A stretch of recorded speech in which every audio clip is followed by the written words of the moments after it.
नमस्कार, विस्तार न्यूज के खास कार्यक्रम द टॉक टाइम में आपका बहुत बहुत स्वागत है। मैं हूं आपके साथ अंचल शुक्ला और आज हमारे साथ एक ऐसी शख्सियत है जो 2011 बैच के आईपीएस हैं और वर्तमान में भोपाल जोन 3 में डीसीपी की कमान संभाल रहे हैं।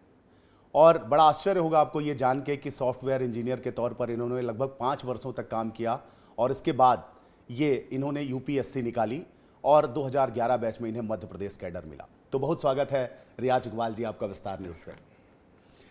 सर, मेरा पहला सवाल यहीं से शुरू होता है क्योंकि आईटी सेक्टर आज के क्षेत्र में ऐसा सेक्टर है जिसमें पर्याप्त पैसा भी है, वर्कलोड भी तो रहता ही हर जगह, लेकिन इतना नहीं है जिस तरीके से एक पुलिस प्रशासनिक अधिकारी के तौर पे सेवा देते हुए।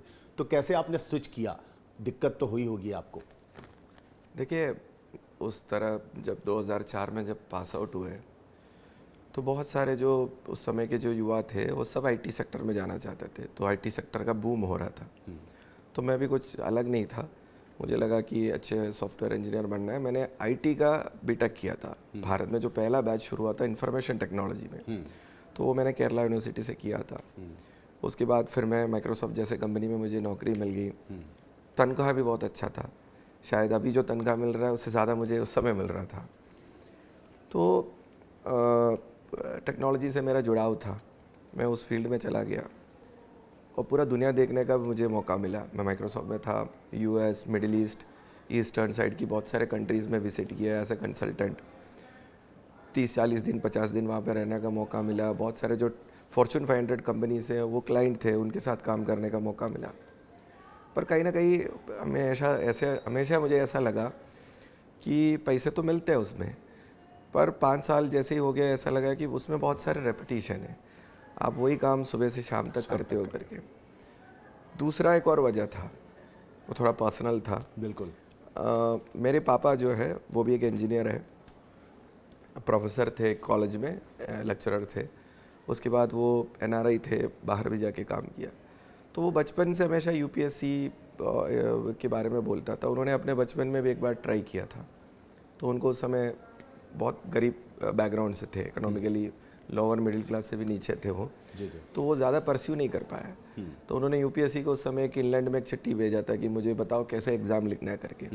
तो यूपीएससी ने पूरा उनको एक किट भेजा था कि ये उसका सिलेबस होता है एग्ज़ाम में। वो ज़्यादा समझ नहीं पाए इस चीज़ को और उनको आर्थिक वो भी ये नहीं था कि वो उसमें पढ़ाई करें।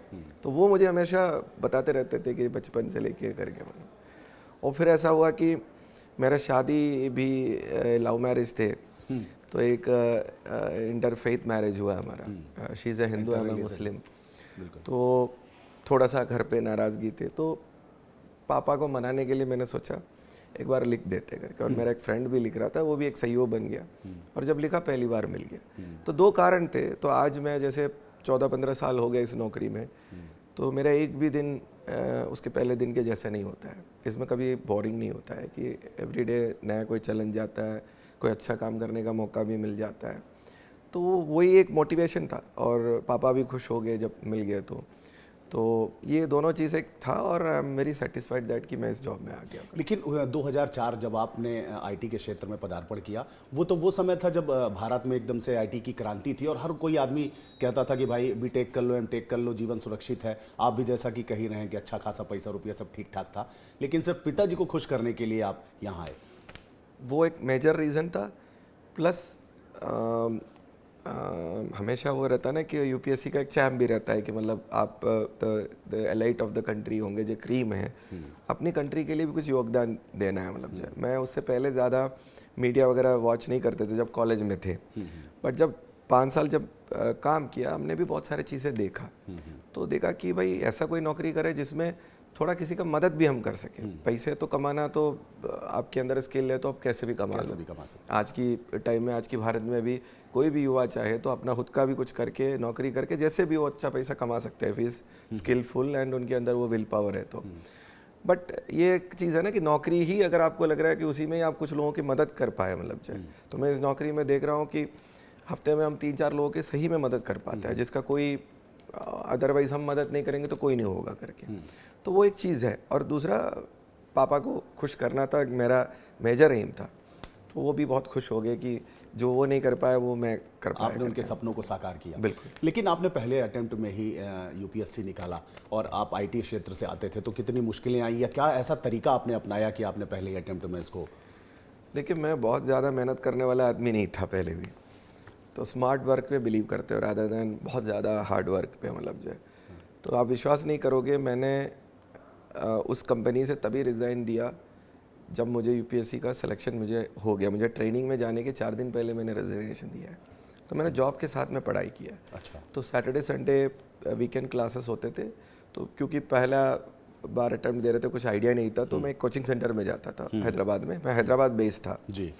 और वहाँ पे उस एग्ज़ाम के बारे में थोड़ा समझा। और जब एग्ज़ाम दे रहे थे, मुझे ऐसा नहीं लगा कि बहुत सारे बच्चे पढ़ते हैं 3-4 साल 2 साल पूरे फुल टाइम पढ़ते हैं। तो एक हमें तो लगता था कि ये तो इससे होगा नहीं होगा पता नहीं है करके, पर हमारे जो सर थे वो बोलते थे तुम्हारा अच्छा है, हो जाएगा करके। मुझे पहले विश्वास नहीं था। इनफैक्ट जब प्रीलिम्स भी दिया तो मुझे लगा कि मेंस के लिए नहीं मिलेगा करके, क्योंकि कट ऑफ के आसपास ही आ रहा था मेरा जो है करके। और जब रिजल्ट आया तब पता चला कि अब तो 1 महीना 40 दिन कुछ बचा था मेंस के लिए। उस 40 दिन में मैंने थोड़ा स्मार्ट स्टडीज मैं, जैसे मैं हमेशा कहता हूँ, सभी लोग आके पूछते हैं कौन सी किताब पढ़ना है। अगर हर एक की किताब सबसे अच्छा होता है, बेहतरीन होता है, सभी लोग वही पढ़ते होंगे, तो दूसरे किताब की ज़रूरत ही नहीं है। ठीक है। बहुत बार क्या होता है ना, हर व्यक्ति का और उस किताब से मिलान होना चाहिए। आप कौन सा बुक से कंफर्टेबल है, ये हर व्यक्ति के लिए अलग होता है। तो सही बुक चुनना, सही मटेरियल्स चुनना, फिर कुछ स्मार्ट स्टडी भी होता है। थोड़ा बहुत हम असेस करेंगे पिछले 5 साल में क्या क्या पूछा। क्वेश्चन पेपर तो मेरा हमेशा एक थियरी रहता है कि कोई भी एग्ज़ाम हो, आप उसकी क्वेश्चन पेपर 5 साल का देखो।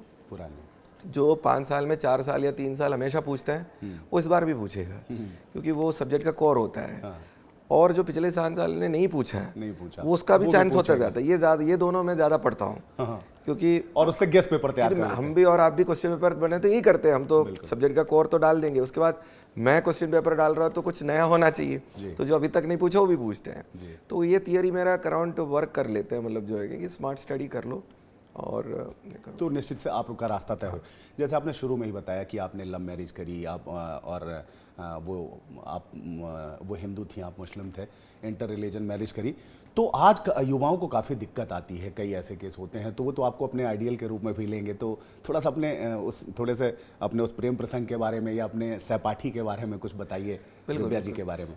हम उनको जब से कॉलेज में था, मेरे साथ बड़े हो, तब से उनको जानते हैं। मैं हमेशा जितने भी युवा या नए लोग जो देखते हैं, मैं हमेशा ये बोलूँगा कि देखो, प्यार करना कोई गुनाह नहीं होता है, बिल्कुल, पर देन आपको सोच समझ के भी करना पड़ता है।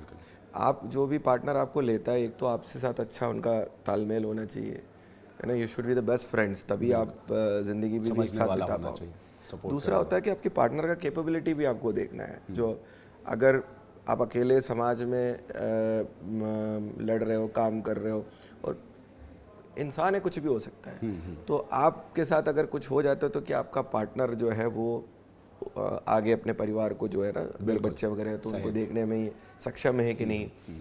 तीसरा जो होता है, 2 परिवार का मिलन होता है शादी।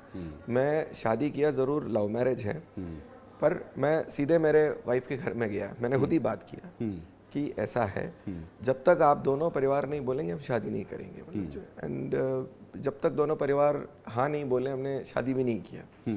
तो ये चीज़ें, ऐसा होता है आज की पीढ़ी को। पिताजी का क्या स्टैंड था या दिव्या जी के घर वालों का? देखो, ये जब भी आप अगेंस्ट द वेव चलते हैं, लहरों के साथ तो तैरना सबके लिए इजी होता है। ठीक है। जब आप अगेंस्ट द वेव चलते हैं, प्रॉब्लम्स आते हैं। बट मैं ये कह रहा हूँ कि आजकल के नए बच्चे जो करते हैं, ऐसे कदम उठा लेते हैं कि जब इनकी पढ़ाई कंप्लीट नहीं हुआ, नाबालिग हो, या दोनों परिवार से बिल्कुल अलग होके अपने आप को भी अनसिक्योर एनवायरनमेंट में डाल देते हैं। यहाँ से कहीं भाग जाते हैं, और कहाँ जाते हैं, उनके साथ में क्या हो जाता है, बहुत सारे घटना भी हो जाते हैं। आप लोग भी बहुत इवेंट्स देखते रहते हैं। ठीक है। मैं इसलिए मैं कहता हूँ समझदारी, और आप खुद पढ़ो लिखो। हमने शादी किया जब नौकरी मिलने के बाद, तो ये चीज़ें बहुत ज़रूरी है, और दोनों परिवार को कॉन्फिडेंस में भी लेना बहुत ज़रूरी है। तो आज तो अभी तो हम लोग शादी किए हुए 12-13 साल हो गए, हमारा 2012 में शादी हुआ था। अभी तो समाज और आगे बढ़ गया है। अभी यूपीएससी क्रैक करने के बाद आपने शादी करी? हाँ, मैं उनको जानता हूँ 2001 से जानता हूँ, 25 साल से करीब मैं उनको जानता हूँ, 2001 से जानता हूँ। शादी की हमने 2012 में, जब यूपीएससी में मेरे ट्रेनिंग के बीच में मैंने शादी किया था जी।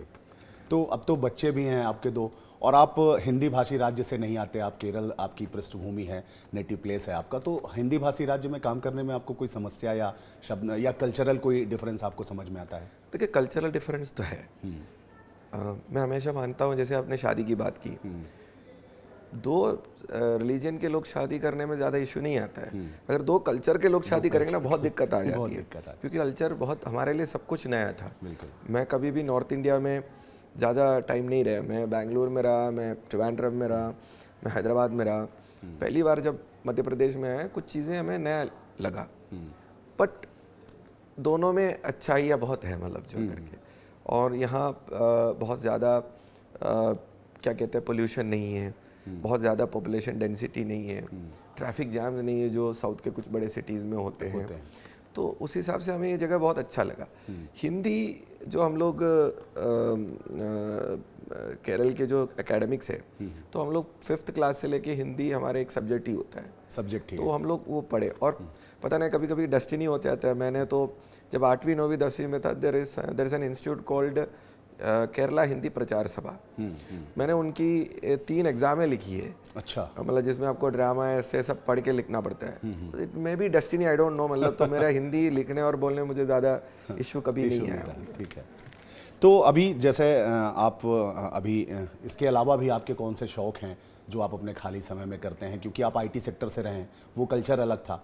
ये जो पुलिस की नौकरी है, ये 24 घंटे ऑन ड्यूटी रहना पड़ता है, तो आप कैसे सामंजस्य बना पाते हैं?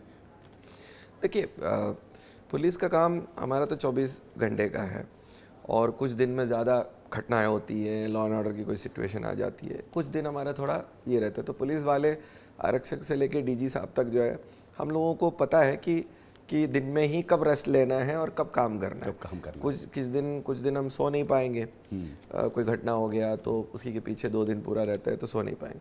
कुछ दिन बहुत ही रिलेटिवली कम रहता है तो हम लोग अपने आप को एडजस्ट कर लेते हैं। दूसरा, मैं एक स्पोर्ट्स का बहुत बड़ा एंथुसियास्ट हूँ। मैं क्रिकेट, फुटबॉल, टेनिस, लगभग सारे स्पोर्ट्स खेल लेता हूँ। और स्पोर्ट्स जो है ना, आदमी को मैं हमेशा मानता हूँ, इंसान के अंदर हमेशा एक वो एक ये रहता है कि मुझे जीतना है। आप कोई भी एग्ज़ाम ले लो, आपको 1 साल मिनिमम लगेगा पढ़ के उसमें जीतने के लिए। आप चुनाव ले लो, कोई भी चीज़ ले लो, कोई भी कॉन्टेस्ट। स्पोर्ट्स ऐसी चीज़ है, आपको हर पॉइंट आप जीतेगो तो आपको खुशी मिलता है। अब हर गेम जीतता है तो आपको एक वो खुशी मिलता है, तो वो आपको आपका एड्रेनालिन और आपको जो है ना मोटिवेट करता है।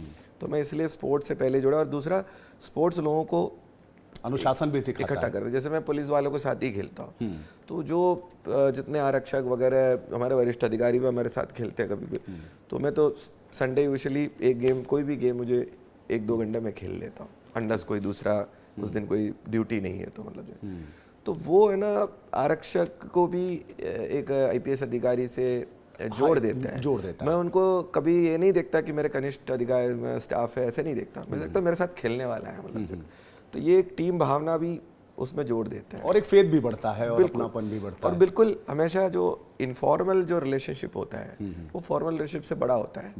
तो जब मैं आईटी में भी था, जब माइक्रोसॉफ्ट में था, वहाँ का सीईओ के साथ हम क्रिकेट फुटबॉल खेलते थे, तो हम कंधे कंधे हाथ लगा के भी कभी चलते हैं, मतलब तो ये एक एटमॉस्फेयर जो है वो आपका प्रोफेशनल में इसमें भी दिख जाता है। आप आईटी सेक्टर से हैं, साइबर क्राइम जिस तरीके से बढ़ रहा है देश में, लगता है आपको हिंदुस्तान की पुलिस कहें या राज्य की पुलिस कहें, इतनी सक्षम है कि उससे निपट सकती है, या अभी और संसाधनों की ज़रूरत है, अभाव है, या नई टेक्नोलॉजीज़ की ज़रूरत है, क्योंकि आप इसके जानकार भी हैं? देखिए, आईटी जो है वो, जैसे पहले ज़माने में मोबाइल फ़ोन बहुत कम लोगों के पास था जब शुरुआत की थी। जब मैं भी कॉलेज वगैरह था, मेरे पास एक सेल फ़ोन था, तो उस समय कॉलेज में 1 या 2-3 लड़के के पास ही सेल फ़ोन हुआ करते थे। लोग उसको एक अलग से चीज़ से समझते कि यार तो बहुत कॉम्प्लिकेटेड है यूज़ करना।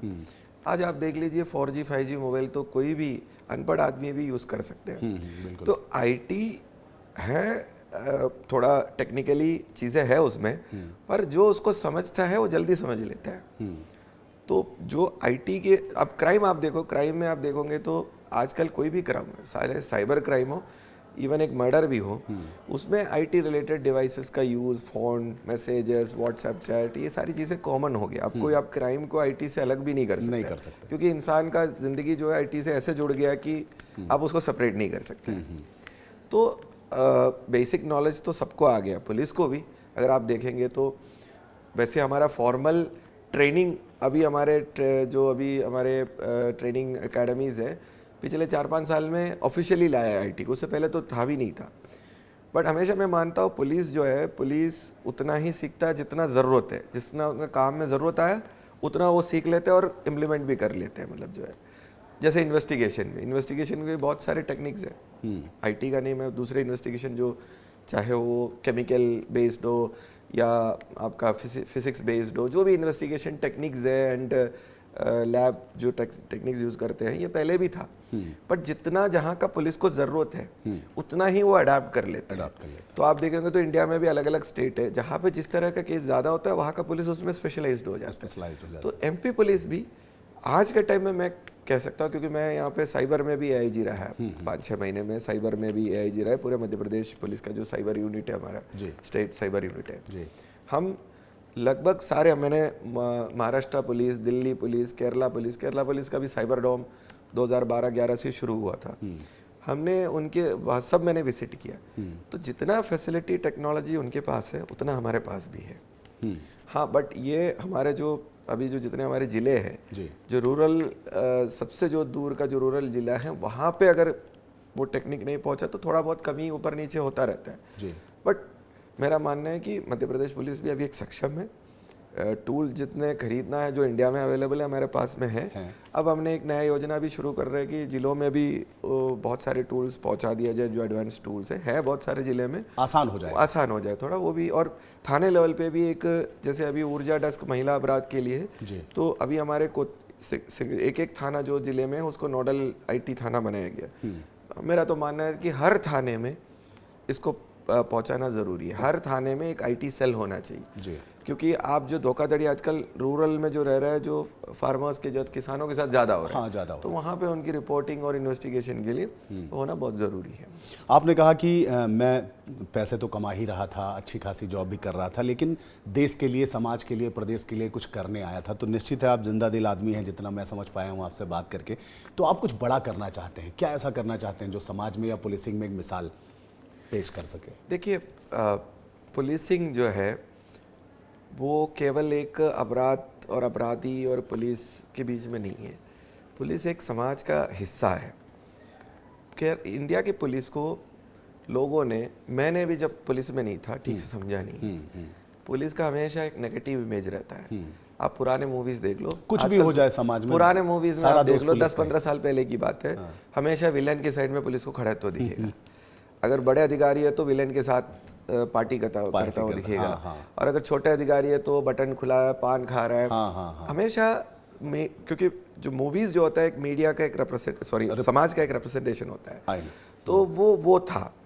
तो लोग हमेशा, मैं भी जब था, मैं बेंगलोर में जब नौकरी कर रहे थे, गाड़ी लेके जाता है तो आगे चेकिंग होता है, तो अजीब सा एक फीलिंग होता है अंदर से, ये क्यों चेकिंग कर रहा है करके।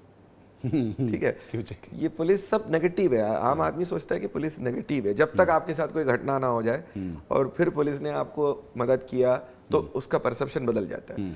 बट 90% लोगों को तो पुलिस से कोई लेना देना नहीं होता है, केवल उनका ट्रैफिक पुलिस ही उनसे आम जिंदगी में आ जाते हैं, तो बुरा लगता है। बट 15 साल में पुलिस की नौकरी के साथ मैं कह सकता हूँ, और ये मैं केवल मैं ही नहीं कह रहा हूँ, पूरे दुनिया में अगर लोगों ने रिसर्च किया, बताया सबसे डिफिकल्ट, मुश्किल काम अगर इस वर्ल्ड में है तो पुलिसिंग है। ये मैंने नहीं बोला, बहुत सारे रिसर्च एजेंसी बोले। मैं कहीं सुन रहा था आपको, तो बड़ी अच्छी लाइन सुनी मैंने कि आपने बच्चों का सरनेम का कॉलम जो है वो खाली रखा है अभी। उनको जो इच्छा हो वो भरे। बहुत बड़ी बात है ये, बहुत बड़े दिल की बात होती है ये, और बहुत ज़्यादा अंडरस्टैंडिंग की ज़रूरत होती है इसके लिए। मेरे केरल में क्या होता है, फर्स्ट नेम आपका नेम होता है और सेकंड नेम जो होता है, यूजुअली थर्ड नेम नहीं होता है, सेकंड नेम जो होता है वो पापा का नाम होता है। अच्छा। तो मेरे पहले बच्चे का नाम जो है मैंने डाला है, दिया नाम है उसका, दिया दिव्या रियाज, मतलब माँ का नाम भी दिया, पिताजी का नाम दिया। और दोनों बच्चों का हमने रिलीजन का कॉलम अभी भी नील रखा है।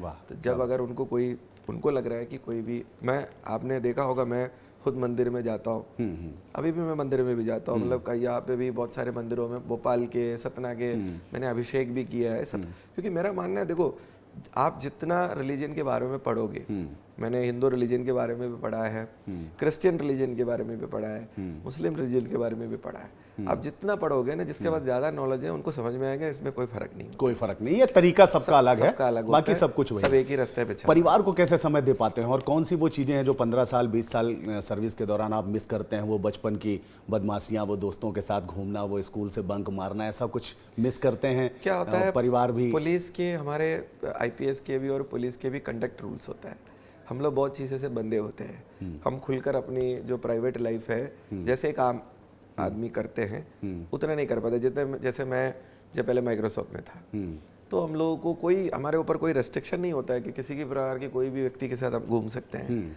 हम कहीं पे भी जा सकते हैं, ओपन कल्चर है, बहुत ओपन कल्चर होता है, इसमें रेस्ट्रिक्शन है, तो हमें देखना पड़ता है, क्योंकि हमारा हर जो व्यवहार होता है वो लोग उसको एक अलग तरीके से देख लेते हैं, हम किसके साथ में उठ रहे हैं, बैठ रहे हैं, किसके साथ में अभी खेलना भी जा रहे हैं, मैं पुलिस वालों के अलावा बाहर ज़्यादा लोगों के साथ स्पोर्ट्स भी खेल नहीं सकता, अधिकारी है तो जो शासन से जुड़े हुए लोग हैं ठीक है, but we have lot of restrictions, ठीक है, पर उसके अंदर भी पुलिस का भी एक कल्चर होता है कि जो ज़्यादा स्पोर्ट्स, पुलिस एक ऑरा होता है, आईएएस बन जाए आप, आईपीएस बन जाए, एक ऑरा होता है, तो दोस्त तो मिस करते हैं कि वो दोस्त था हमारा, फला ये हरकतें करते थे? नहीं, अभी भी मेरे जो कॉलेज के जो साथी वगैरह थे यहाँ कोई नहीं है, तो जब भी मैं केरल जाता हूँ या कहीं घूमने जाता हूँ तो वहाँ पे बहुत सारे लोग बैंगलोर, हैदराबाद वगैरह में हैं। अब तो मध्य प्रदेश में भी काफ़ी मित्र बना लिए होंगे अभी तो है, बहुत सारे लोग हैं, बट मैंने आपको जैसे बताया ना, जहाँ हमारा कार्य क्षेत्र है, हमें वो सर्विस कंडक्ट रूल, जब हम वर्दी पहन के नौकरी करते हैं तो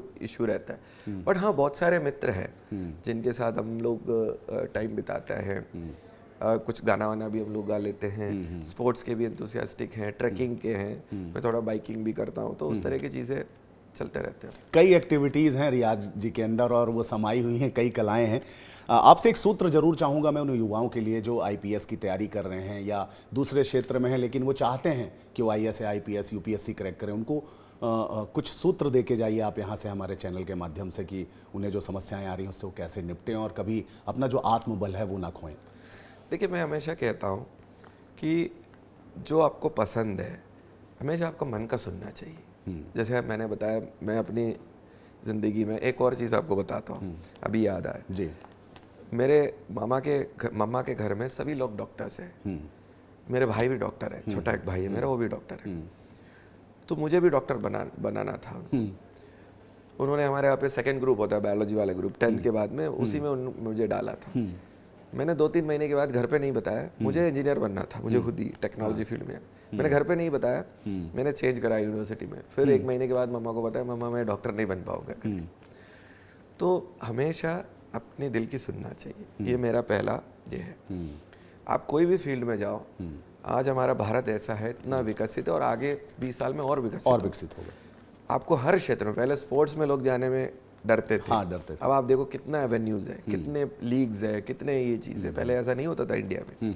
एक क्रिकेट टीम था हमारा, और उस 11 में आने के लिए सब लोग परेशान होते थे, कोशिश करते। अब तो कम से कम 500 क्रिकेटर्स को अच्छा खासा IPL है, ये रणजी ट्रॉफी, आप सब कुछ ले लो, जो लीग्स है, 500 के 1000 लोगों को आराम से खेलने की मौका है जी। और आगे बढ़ेगा अपना। और स्पोर्ट्स ऐसे हर क्षेत्र में, कोई बिजनेस का क्षेत्र में भी हो, पहले ऐसा जमाना नहीं था, बहुत रिस्क होता था कि कोई बिजनेस में जा रहा है, अब तो 50% लोगों को सक्सेस मिल जाता है बिजनेस में।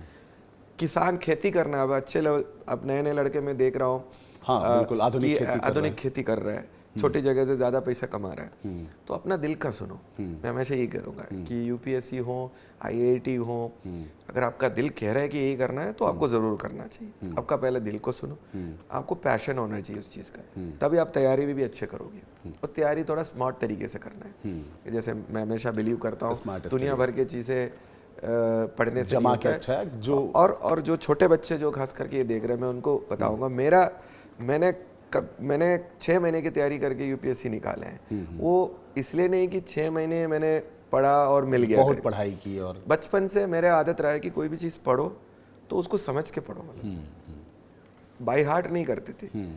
तो वो मेरे पापा ने मेरे अंदर एक वो चीज़ इनकलकेट किया था कि साइंस वगैरह जो भी हो आप समझो उस चीज़ को, फिर खुद लिखो। दूसरी चीज़ है लैंग्वेज आना चाहिए। कोई भी चीज़ मन में आ गया वो पेपर में उतारना आना चाहिए। आजकल के क्या बच्चों को ट्यूशन वगैरह सिखा के आप मार्क लेने के लिए पेरेंट्स जो उनको फोर्स कर देते हैं, बट चीज़ों को याद करवाते हैं, उससे कोई मतलब नहीं होता है। चीज़ों को समझो और अपने बात को रखने का लैंग्वेज, बोलने का और लिखने का स्किल हो, बिल्कुल वैसे बच्चे तरक्की करेगा। ये मेरा ये सबको बिल्कुल बहुत बड़ी बात कही। रियाज इकबाल जी हमारे साथ थे और देखिए युवाओं के लिए कितनी बढ़िया बात कही कि अपने दिल की सुनो और आप जो कर सकते हो वो करो। चीज़ों को पढ़ो नहीं, स्मार्ट स्टडी करो और जो भी पढ़ो उसको समझो और उसको अपने तरीके से एक्सप्रेस करो। भाषा का अच्छा पकड़ होनी चाहिए और उसको अपने तरीके से आप अंकित करो और निश्चित रूप से आपको कभी डिमोटिवेट नहीं होना है, तैयारी करते रहना है। और इसके अलावा ये बहुत ही जिंदा दिल इंसान हैं, होने के साथ एक अच्छे पुलिस अधिकारी भी हैं और अभी वर्तमान में भोपाल में सेवाएं दे रहे हैं। आपके आगे भविष्य के लिए हमारी शुभकामनाएं सर। इसी तरीके से आप लगे रहें और निश्चित रूप से जो आपकी इच्छा है कि समाज में एक मिसाल के तौर पर और समाज के लिए कुछ अलग करने का जो आपका मन है वो ज़रूर आपका पूरा हो। लगातार ऐसे पुलिसिंग आपकी जारी रहे। नमस्कार, मुझे दीजिए इजाज़त। अगली बार किसी अन्य शख्सियत के साथ फिर होंगे रूबरू। नमस्कार।